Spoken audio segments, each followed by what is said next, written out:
YSR party రాష్ట్ర అధ్యక్షులు YS Jaganmohan Reddy ఆదేశాల మేరకు కర్నూలు జిల్లా కలెక్టర్ కార్యాలయం ముందు అన్నదాతకి అండగా వైఎస్ఆర్ పార్టీ భారీ ర్యాలీ చేపట్టడం జరిగింది.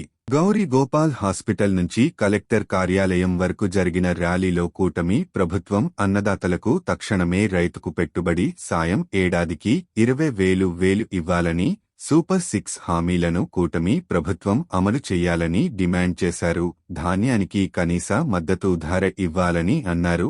దళారీ వ్యవస్థను నిర్మూలించాలని, తడిసిన రంగు మారిన ధాన్యాన్ని వెంటనే కొనుగోలు చేయాలని అన్నారు. ఉచిత పంటల బీమాను పునరుద్ధరించాలని, రైతులపై అదనపు భారం మోపే చర్యలు మానుకోవాలి అనే డిమాండ్లతో కూడిన వినతి పత్రాన్ని జిల్లా కలెక్టర్కు వినతి పత్రాన్ని అందజేశారు. ఈ కార్యక్రమంలో కర్నూలు జిల్లా వైఎస్ఆర్ పార్టీ అధ్యక్షులు ఎస్సీ మోహన్ రెడ్డి, మంత్రాలయం ఎమ్మెల్యే బాలనాగరెడ్డి, పత్తికొండ మాజీ శాసనసభ్యురాలు కంగాటి శ్రీదేవమ్మ, ఆదోని మాజీ శాసనసభ్యులు సాయి ప్రసాద్ రెడ్డి, ఎమ్మిగనూరు ఇన్ఛార్జ్ బుట్టా రేణుక, కోడుమూరు నియోజకవర్గం ఇన్ఛార్జి ఆదిమూలపు సతీష్ కూడా, చైర్మన్ కోట్ల హర్షవర్ధన్ రెడ్డి, వైఎస్ఆర్ పార్టీ రాష్ట్ర కార్యదర్శి చెరుకులపాడు ప్రదీప్ రెడ్డి, కోట్ల చక్రపాణి రెడ్డి, మంత్రాలయం ప్రదీప్ రెడ్డి మరియు పత్తికొండ నియోజకవర్గ వైఎస్ఆర్సీపీ నాయకులు, కార్యకర్తలు పాల్గొన్నారు.